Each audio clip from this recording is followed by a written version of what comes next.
Bayangin ya, jika seluruh dunia melakukan hal ini, maka semua dunia ini akan terasa damai. Tidak ada perpecahan, tidak ada peperangan.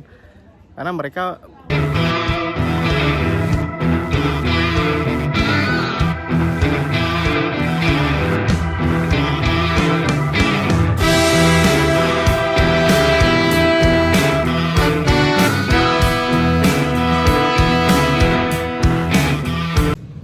Oke, pribadi. Assalamualaikum warahmatullahi wabarakatuh. Baik teman-teman.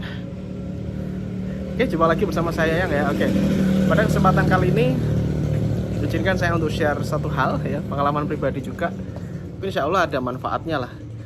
Nah, bagi teman-teman yang baru nonton di channel ini, di channel itu banyak membahas tentang istilahnya pengembangan diri ya, agar kita semua bisa berubah jadi lebih baik dan rezekinya jadi lebih oke, finansialnya lebih bagus, relationship-nya lebih oke, dan banyak hal yang akan dibahas di channel ini. So, kalau kamu misalkan suka, kamu bisa langsung klik aja subscribe ya, dan nyalain loncengnya agar ya ketinggalan ketika aku bikin video.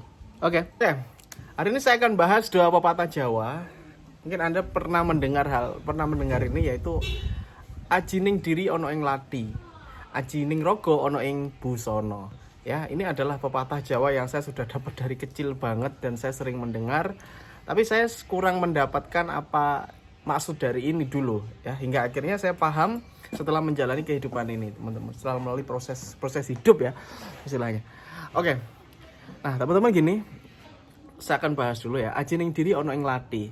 Ajining diri ono ing lati ini artinya bahwa diri kita akan dihargai oleh orang lain dan akan bisa istilahnya orang itu akan respect sama kita, itu tergantung dari lati. Lati itu apa sih? Lati itu lidah. Lati itu lidah, ini lidah kita.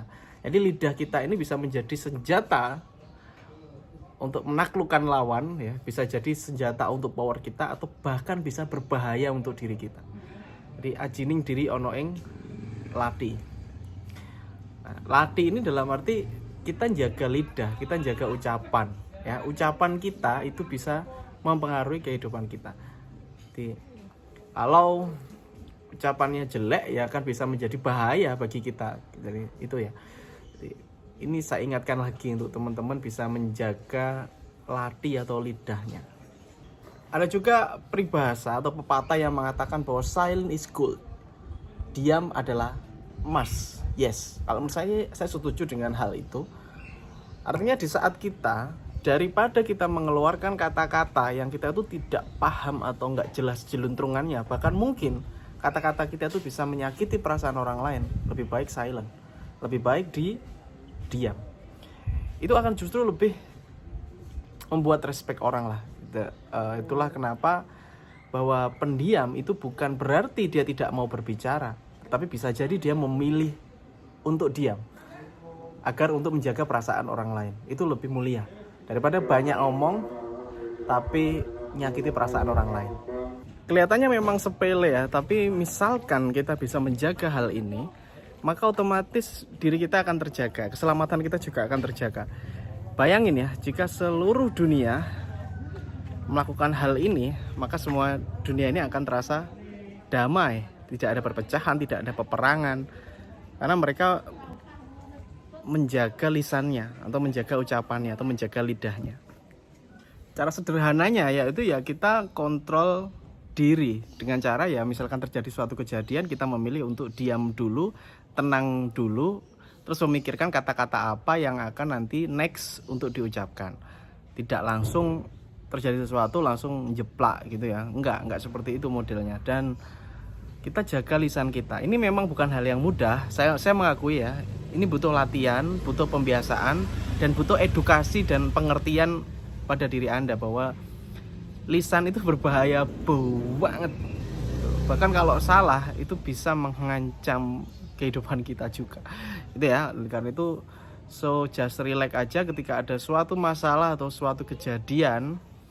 Anda perlu tenang dulu, relax dulu, lalu ngatur kata-kata apa yang diucapkan.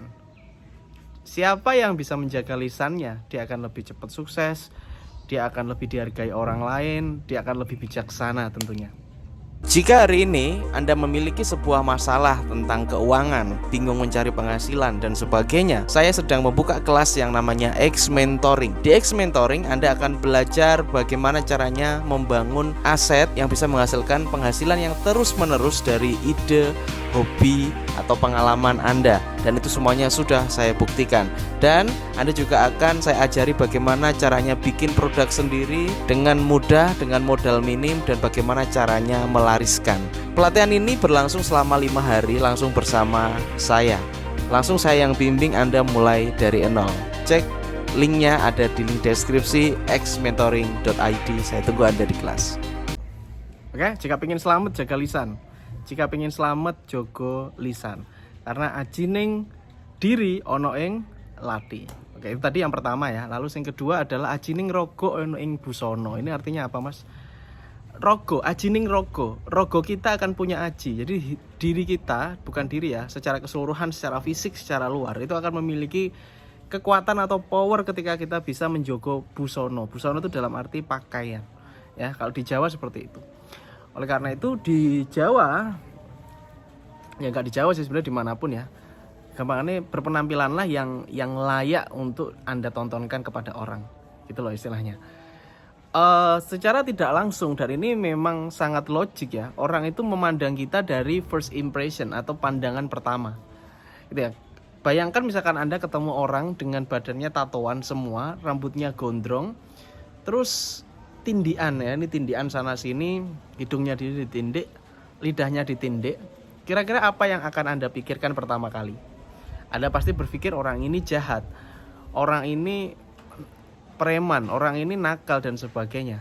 Kenapa terjadi pemikiran seperti itu? Karena orang first impression melihat memang seperti itu, langsung pemikirannya menganalogikan sesuatu yang otomatis kita harus jaga jarak dengan orang seperti itu. Bener gak? Kita akan menjadi waspada.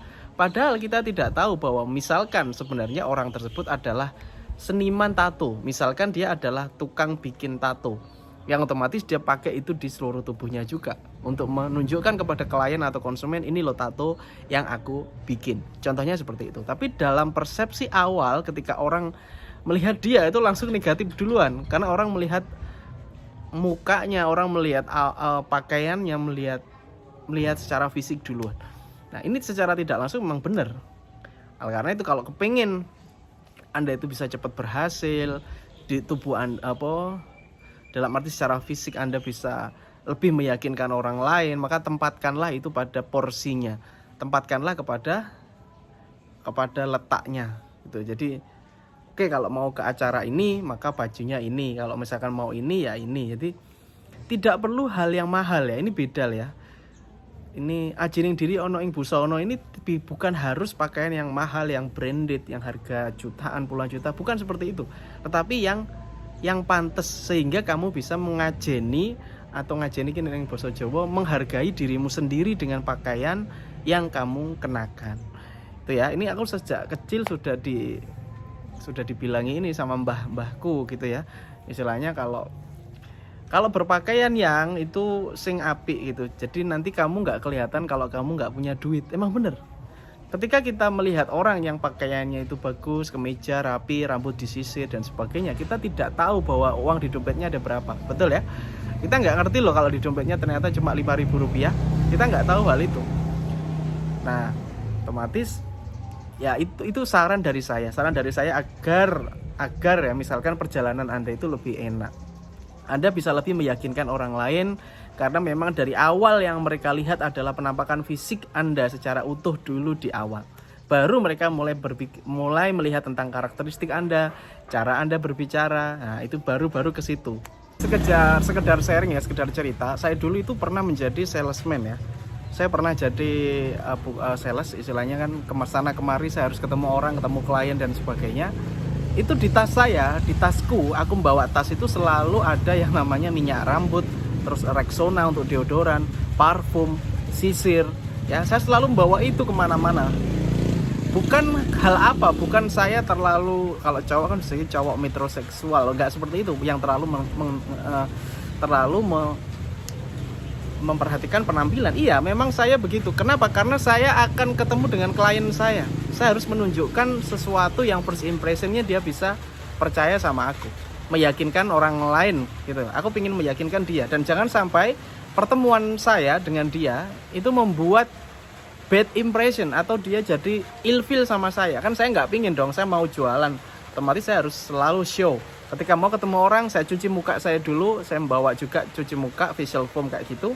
Apa ya dulu, Pond's, kalau Pond's atau Biore dulu ya dulu. Kalau sekarang ya sabun Sirus. Oke. Nah terus itu saya beli, saya juga bawa deodoran, saya bawa parfum. Jadi ketika ketemu sama klien langsung, wah ini wangi gitu ya, langsung saya pun juga akan lebih percaya diri. Ya, dan bener teman-teman, karirnya lompat gitu loh.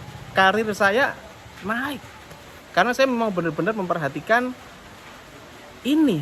Psikologinya saya udah paham bahwa dia akan pasti melihat first impression saya, walaupun saya waktu itu naik sepeda motor Cina.